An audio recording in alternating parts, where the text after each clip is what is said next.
Exam 2 14/2/2023 ಮಾಡಿದ್ರು ಎಲ್ಲ ಮೊರಾರ್ಜಿ ದೇಸಾಯಿ ವಸತಿ ಶಾಲೆಗಳಲ್ಲಿ. ಸೊ ಕ್ವಶನ್ ಪೇಪರ್ ಚೆನ್ನಾಗಿದೆ. ಆ ಕ್ವಶನ್ ಪೇಪರ್ ಮತ್ತು ಕೀ ಆನ್ಸರ್ಸ್ಗಳನ್ನು ಇವತ್ತು ತಂದಿದ್ದೀನಿ. ವಿಡಿಯೋವನ್ನು ಲೈಕ್, ಶೇರ್ ಹಾಗೂ ಸಬ್ಸ್ಕ್ರೈಬ್ ಮಾಡಲು ಮರೆಯದಿರಿ. ಫಸ್ಟ್ ಟೈಮ್ ವಾಚ್ ಮಾಡ್ತಿದ್ದರೆ ಸಬ್ಸ್ಕ್ರೈಬ್ ಜೊತೆಗೆ ಬೆಲ್ ಐಕಾನನ್ನು ಅವಶ್ಯವಾಗಿ ಒತ್ತಿ. ಸೊ ನೋಡೋಣ ಕ್ವಶನ್ ಆನ್ಸರ್ಸ್ ಏನಿದೆ ಅಂತ. ನಿಮ್ನಲಿಖಿತ ಶಬ್ದೋं में से स्त्रीलिंग शब्द है ಅಂತ ಕೇಳಿದ್ದಾರೆ. ಸೊ ಮಹಿಳಾ ಅಂತಕ್ಕಂಥದ್ದು ಸ್ತ್ರೀಲಿಂಗ ಶಬ್ದ ಅದ. ನಿಮ್ನಲಿಖಿತ ಶಬ್ದों में ಏಕವಚನ ಶಬ್ದ है ಅಂತ ಕೇಳಿದ್ದಾರೆ. ಸೊ ಬಾತ್ ಅಂತಕ್ಕಂಥದ್ದು ಏಕವಚನದ. काटना इस शब्द का विलोम शब्द है ಅಂತ ಇದೆ. ಸೊ ಡಿ जोड़ना ಅಂತಕ್ಕಂಥದ್ದು ಆಗ್ತದೆ. पीना शब्द का एस प्रथम प्रेरणार्थक क्रिया शब्द है. ऑप्शन ए पिलाना ಅಂತಕ್ಕಂಥದ್ದು ಆಗ್ತದೆ. ಮಹೋತ್ಸವ ಶಬ್ದ में संधि है ಅಂತ ಕೇಳಿದರೆ ಮ್ಯಾಲ ಒಂದ ಬಡಿಗೆ ಅದ. ಸೊ ಅದಕ್ಕಾಗಿ ಅದನ್ನು ಗುಣಸಂಧಿ ಅಂತೀವಿ. पंचवटी शब्द में समास है. सो पंचवटी ಅಂತಕ್ಕಂಥದ್ದು पंच एस संख्यावाचक द्विगु समास.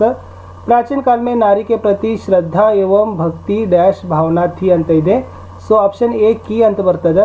ಎಸ್ ಕರೆಕ್ಟ್ ಆನ್ಸರ್ ಅದೇ. Key is the right answer. ಬಡಾ ಅಚ್ಚಾ ಸವಾಲ್ ಹೇ ಅಂತ ಇದೆ. ಸೊ ಈ ಮಾರ್ಕ್ ನೋಡಿದರೆ ಏನಾಗ್ತದೆ, ಅದು ವಿಸ್ಮಯಾದಿ ಬೋಧಕ ಆಗ್ತದೆ. ಸೊ ಇಷ್ಟು ಕೀ ಆನ್ಸರ್ಸ್ಗಳಿತ್ತು. ಮಹಿಳಾ, ಬಾತ್, ಜೋಡ್ನಾ, ಪಿಲಾನಾ, ಗುಣ, ದ್ವಿಗು, ವಿಸ್ಮಯಾದಿ ಬೋಧಕ. ಇನ್ನು ಏಕವಾಕ್ಯದಲ್ಲಿ ಅನುರೂಪತದ ನೋಡೋದಾದರೆ ಅಹಮದ್ ಜಲಾಲುದ್ದೀನ್ ಸ್ಥಾನೀಯ ಟೇಕೆದಾರಿದ್ದ. ಶಂಸುದ್ದೀನ್ ಇದೆ.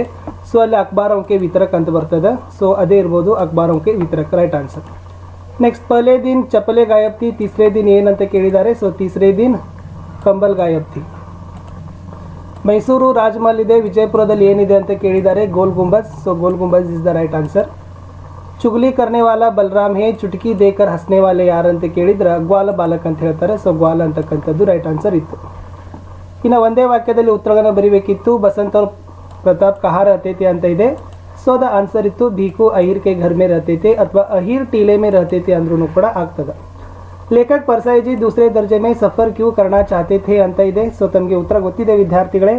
ಆ ಕ್ವಶನ್ ಆನ್ಸರ್ಸ್ ಬಂದುಬಿಟ್ಟು ಏನಾಗ್ತದಪ್ಪ ಅಂತಂದ್ರೆ 150 ರೂಪಾಯಿ ಬಚಾನೆ ಕೆ ಲಿ ಅಂತಕ್ಕಂಥದ್ದು ಉತ್ತರ ಇತ್ತು. ಮೂರನೇ ಪ್ರಶ್ನೆ ಕವಿ ಕೆ ಅನುಸಾರ ಬಹಾನೆ ಬನಾನೆ ಕಾ ಪ್ರಮುಖ ಕಾರಣ ಕ್ಯಾ ಹೈ ಅಂತ ಕೇಳಿದ್ದಾರೆ. ಸೊ ಆಲಸ್ ಅಂತಕ್ಕಂಥದ್ದು ರೈಟ್ ಆನ್ಸರ್. ಮುಖ್ಯ ಕೋ ಕಿಸ್ಕೆ ಸಮಾನ ಹೋನಾ ಚಾಹಿಯೆ ಅಂತ ಇದೆ. ಮೂಹ್ ಕೆ ಸಮಾನ ಯಾ ಮುಖ ಕೆ ಸಮಾನ ಅಂತಕ್ಕಂಥದ್ದು ಸರಿಯಾದ ಉತ್ತರ. ಇನ್ನು 2-3 ವಾಕ್ಯದಲ್ಲಿತ್ತು ಪ್ರಶ್ನೆ. ಬಸಂತ್ ರಾಜ್ ಕಿಶೋರ್ ಕೆ 2 पैसे लेने से क्यों इनकार करता है ಅಂತ ಇದೆ. ಸೊ ಇದು ಉತ್ತರ ಇದೆ. ಸೊ ಉತ್ತರ ನೋಡ್ಕೊಡ್ರಿ. ನೆಕ್ಸ್ಟ್ ಅಹಮದ್ ಜಲಾಲುದ್ದೀನ್ ಅಬ್ದುಲ್ ಕಲಾಂ ಕೋ ನई दुनिया का भोज कैसे कराया ಅಂತ ಇದೆ. ಸೊ ಇದು ಉತ್ತರ ಇದೆ. 18. 19 कश्मीरी से पढ़ से क्या संदेश मिलता है. माता यशोदा बालकृष्ण के क्रोध को कैसे शांत करती है. दोस्तों ने हाथी के साथ किसकी चर्चा की. समय का सदुपयोग कैसे करना चाहिए. शनि का निर्माण किस प्रकार हुआ है. या सौर मंडल में शनि ग्रह का स्थान क्या है. शनि का सबसे बड़ा ग्रह कौन सा है ಅಂತ ಇದೆ. ಅದನ್ನು ನೋಡ್ಕೊಡ್ರಿ. सत्य क्या होता है, उसका रूप कैसे होता है. ಇದು ಆನ್ಸರ್ ಇದೆ. ಮೀನಾ ಮೇಡಮ್ ने छात्रों से अंत में क्या कहा ಅಂತಕ್ಕಂಥದ್ದು ಉತ್ತರ ಇತ್ತು. 3 ಅಂಕದಲ್ಲಿ ಪ್ರಶ್ನೆ ಇದೆ. ಗಿಲ್ಲು के प्रति महादेवी वर्मा जी की ममता का वर्णन कीजिए. ಇದು ಆನ್ಸರ್ ಇತ್ತು. नेक्स्ट धीरज सक्सेना को बुद्धिमान रोबोट की आवश्यकता क्यों थी. नेक्स्ट दक्षिणी शिखर पर चढ़ते समय बिचेंद्र के अनुभव के बारे में लिखिए. ಇದು 3 अंक. कर्नाटक की शिल्पकला का और वास्तुकला का परिचय दीजिए. ಇದು ಇತ್ತು.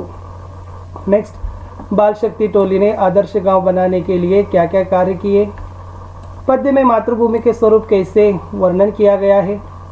कवि दिनकर जी के अनुसार मानव का सही परिचय क्या है. एस जड़चेतन गुण दोषमय विश्व कीन करतार संत हंस गुण ಗಹೀಪಯ ಪರಿಹರಿವಾರಿ ವಿಕಾರ. ಈ ದೋಹಾ ಇತ್ತು. ಈ ದೋಹಾದ ಭಾವಾರ್ಥ ಇದೆ, ನೋಡ್ಕೊಡ್ರಿ. ಇನ್ನು 33ರಲ್ಲಿ ಅವ್ರು ಏನು ಮಾಡಿದ್ದಾರೆ, ಒಂದು ಗದ್ಯಾಂಶ ಕೊಟ್ಟಿದ್ರು. हम उसे गिल्लू कहकर बुलाने लगे. मैंने फूल रखने की एक हल्की डलिया में रुई बिछाकर उसे तार से खिड़की पर लटका दिया. 2 ವರ್ಷ वही गिल्लू का घर रहा ಅಂತ ಇದೆ. ಸೊ ಉತ್ತರ ಏನಾಗ್ತದಂದ್ರೆ ನಾವು ಅದಕ್ಕೆ ಗಿಲ್ಲು ಎಂದು ಕರೆಯುತ್ತಿದ್ದೆವು.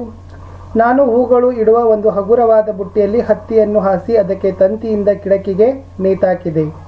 2 ವರ್ಷದವರೆಗೆ ಅದೇ ಗಿಲ್ಲುವಿನ ಮನೆಯಾಗಿತ್ತು ಅನ್ನೋದನ್ನು ಕನ್ನಡದಲ್ಲಿ ಬರೀಬೇಕಾಗಿತ್ತು. ಅದರದ್ದು ಇಂಗ್ಲೀಷಲ್ಲಿನೂ ಕೂಡ ತಮಗೆ ಮಾಡಿ. ಇನ್ನು ಎಸ್ ಇದೆಲ್ಲ ಕ್ವಶನ್ಸ್ ಇತ್ತು, ತಾವೆಲ್ಲರೂ ನೋಡಿದ್ದೀರಿ. ಇನ್ನು ಇಂಟರ್ನೆಟ್ ಸೆ ಕ್ಯಾ ಲಾಭ ಹೋತಾ ಹೈ ವಿವರಣೆ ದೀಜಿಯೆ ಅಂತ 5 ವಾಕ್ಯದಲ್ಲಿ 4 ಅಂಕಕ್ಕೆ ಪ್ರಶ್ನೆ ಇದೆ. ಉತ್ತರ ಇದೆ. ಸೊ ನೋಡ್ಕೊಡ್ರಿ. 34 ಇಂಟರ್ನೆಟ್ನ ಲಾಭಗಳೆಲ್ಲ ಇದ್ರಾಗ ಅದ. ಅಥವಾ ಇಂಟರ್ನೆಟ್ ಸೆ ಕೌನ್ಸಿ ಹಾನಿಯ ಹೋ ಸಕ್ತೆ ಇದೆ. ಇಂಟರ್ನೆಟ್ನ ಹಾನಿಗಳನ್ನ ಕೇಳಿದ್ದಾರೆ. ಸೊ ಇದು ಇತ್ತು ಇಂಟರ್ನೆಟ್ನ ಒಂದು ಹಾನಿಗಳ ಬಗ್ಗೆ ಇರತಕ್ಕಂಥ ಉತ್ತರ. ಸೊ ಮುಂದೆ ಇರತಕ್ಕಂಥದ್ದು ಕ್ವಶನ್ ನಂಬರ್ 35 ತಮಗೆ ಗೊತ್ತೇ ಇದೆ. ಸೊ ನಿಮ್ಮದು ಪೆಟ್ ಕ್ವಶನ್ನು. ಅಸಫಲತಾದಿಂದ ಎಸ್ ಇಲ್ಲಿ 6 ಸಾಲುಗಳನ್ನು ಏನು ಮಾಡಿದ್ದಾರೆ ವಿದ್ಯಾರ್ಥಿಗಳಿಗೆ ಕೊಟ್ಟಿದ್ದಾರೆ.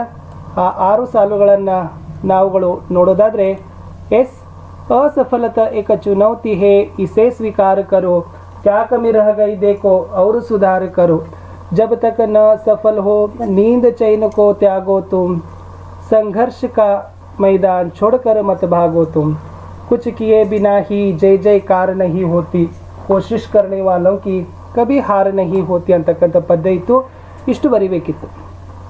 ಇನ್ನು ಮುಂದಿನ ನೋಡೋದಾದರೆ ಇದು ಗದ್ಯಾಂಶ ಇದೆ. ಹಾಲೆಂಡ್ ಯುರೋಪ್ का एक ಪ್ರಸಿದ್ಧ ದೇಶ ಇದೆ ಹಾಲೆಂಡ್ ದೇಶದ ಬಗ್ಗೆ. ಸೊ ಈ ಗದ್ಯಾಂಶಗಳನ್ನು ತಾವೇನು ಮಾಡಬೇಕಾಗಿತ್ತು, ಓದಬೇಕಿತ್ತು. ಓದಿ ಕೆಳಗಡೆ ಇರ್ತಕ್ಕಂಥ ಈ ಕ್ವಶನ್ಗೆ ಆನ್ಸರ್ಸ್ ಬರೀಬೇಕಿತ್ತು. ಸಮುದ್ರ तट पर कौन सा देश बसा हुआ है, लोगों ने गांव की रक्षा के लिए क्या किया, पीटर किसका बेटा था, अध्यापक ने कितने घंटे बाद पीटर को छुट्टी दी ಅಂತಕ್ಕಂಥದ್ದಿತ್ತು. ಸೊ ಇದು ಇತ್ತು. ಸೊ ಅಪಠಿತ ಗದ್ಯಾಂಶದಲ್ಲಿರ್ತಕ್ಕಂಥ ಪ್ರಶ್ನೆಗಳಿಗೆ ಉತ್ತರಗಳನ್ನು ಸೊ ನೋಡಿ ಚೆನ್ನಾಗಿ ಪ್ರಿಪ್ರೇಷನ್ಸ್ಗಳನ್ನು ಮಾಡಿಕೊಡ್ರಿ. ಮುಂದಿನ ಪ್ರಶ್ನೆ ಎಸ್ ಪರ್ಯಾವರಣ ಪ್ರದೂಷಣ ಇದೆ, ಜನಸಂಖ್ಯಾ ಸಮಸ್ಯೆ ಇದೆ, ಸ್ವಚ್ಛ ಭಾರತ್ ಅಭಿಯಾನ ಇದೆ. ಇದರ ಬಗ್ಗೆ ಅವರು ನಿಬಂಧಗಳನ್ನು ಕೇಳಿದ್ದಾರೆ. ಸೊ ನಿಬಂಧಗಳಲ್ಲಿ ಕೀ ಆನ್ಸರ್ಸ್ಗಳಲ್ಲಿ ಅವ್ರು ಕೊಟ್ಟಿದ್ದಾರೆ. ಪ್ರಸ್ತಾವನಕ್ಕೆ 1 ಅಂಕ ಇರ್ತದೆ, ವಿಷಯ ವಿಸ್ತಾರಕ್ಕೆ 2 ಇರ್ತದೆ, ಉಪಸಂಹಾರಕ್ಕೆ 1 ಮಾರ್ಕ್ಸ್ ಇರ್ತದೆ. ಸೊ ನೋಡಿ ತುಂಬ ಚೆನ್ನಾಗಿದೆ पर्यावरण प्रदूषण. इतर स्क्रीनशॉट तगोड्री ಅಥವಾ ಬರ್ಕೊಡ್ರಿ. पर्यावरण प्रदूषण के कारण एस परिणाम और उपाय उपसंहार. इधर जनसंख्या की समस्या ಇದೆ. ಸೊ ಇದು ನೋಡ್ಕೊಡ್ರಿ. ಪ್ರಸ್ತಾವನ और विषय प्रवेश कारण और दुष्परिणाम, जनसंख्या विस्फोट के दुष्परिणाम, जनसंख्या नियंत्रण के उपाय, उपसंहार. ಸೊ ಇದು ಏನಾಗಿತ್ತಪ್ಪ ಅಂದರೆ ನಿಬಂಧ ಇತ್ತು. ಇನ್ನು ಸ್ವಚ್ಛತಾ का महत्व ಇದೆ. ಸೊ ಇದನ್ನು ಕೂಡ ಬಹಳ ಕೇಳ್ತಾ ಇದ್ದಾರೆ. ಪ್ರಸ್ತಾವನ ಮತ್ತು ವಿಷಯ ಪ್ರವೇಶ ನೋಡ್ಕೊಡ್ರಿ. ಎಸ್ महत्व एवं आवश्यकता, ಸ್ವಚ್ಛತಾ से लाभ ಇದೆ, ಎಸ್ ಉಪಸಂಹಾರ ಇದೆ. ಲಾಸ್ಟ್ ಇತ್ತು 38ನೇ ಕ್ವಶನ್. ಒಂದು ಚುಟ್ಟಿ ಪತ್ರ ಇದೆ, ಒಂದು ಪಿತಾಜಿಕೋ ಪತ್ರ ಇದೆ. ಸೊ ಆನ್ಸರ್ಸ್ ನೋಡೋಣ. ಚುಟ್ಟಿ ಪತ್ರದಲ್ಲಿ ಬರಿಬೇಕಾದ್ರೆ ಈ ಥರನಾಗಿ ಅಂಕಗಳನ್ನು ಕೊಡ್ತಾರೆ. ಪಾರಿವಾರಿಕ ಪತ್ರದಲ್ಲಿ ಈ ಥರ ಅಂಕಗಳನ್ನು ಇರ್ತದೆ. ಸೊ ಚುಟ್ಟಿ ಪತ್ರದಲ್ಲಿ ದಿನಾಂಕ, ಪ್ರೇಷಕ, ಸೇವಾ ಮೇ, ಆದರಣೀಯ ಮಹೋದಯ, ವಿಷಯ, ಪತ್ರದ ಕಲೆವರ್, ಧನ್ಯವಾದ ಸಹಿತ ಅಭಿಭಾವಕ के हस्ताक्षर, आपकी आज्ञाकारी छात्र. ಇನ್ನು ಪಿತಾಜಿಕೋ ಪತ್ರ ಬರಬೇಕಾದ್ರೆ ಫಸ್ಟ್ ದಿನಾಂಕ ಬರಬೇಕು, ಆಮೇಲೆ ಸ್ಟೇ ಬರಿತೀರಿ. ಓಕೆ, ಆಮೇಲೆ ಪೂಜ್ಯ ಪಿತಾಜಿ. ಸೊ ಪತ್ರದ ಕಲೆಯವರು ಬರೆದ ಲಾಸ್ಟ್ ಸಮಾಪನವನ್ನು ಮಾಡಿ ಸೇವಾಮೆ ಅಂತ ಬರಿತೀರಿ. ಇಷ್ಟು ಏನಾಗಿತ್ತು. ಮುರಾರ್ಜಿ ದೇಸಾಯಿ ಅವರು ವಸತಿ ಶಾಲೆಯವರು ನಡೆಸಿರ್ತಕ್ಕಂಥ 2ನೇ ಅಭ್ಯಾಸ ಪತ್ರಿಕೆಯ ರಾಜ್ಯ ಮಟ್ಟದ ಕ್ವಶನ್ ಪೇಪರು ಮತ್ತು ಕೀ ಆನ್ಸರ್ಸ್ ಇತ್ತು. ಇದರಿಂದ ನಿಮಗೆ ಬೆನಿಫಿಟ್ ಆಗ್ತದೆ ಅಂತ ಅಂದ್ಕೊಂಡಿದ್ದೀನಿ. ಖಂಡಿತವಾಗಿ ವಿಡಿಯೋ ಲೈಕ್, ಶೇರ್, ಸಬ್ಸ್ಕ್ರೈಬ್ ಮಾಡಲು ಮರೆಯದಿರಿ. ಬಾಯ್.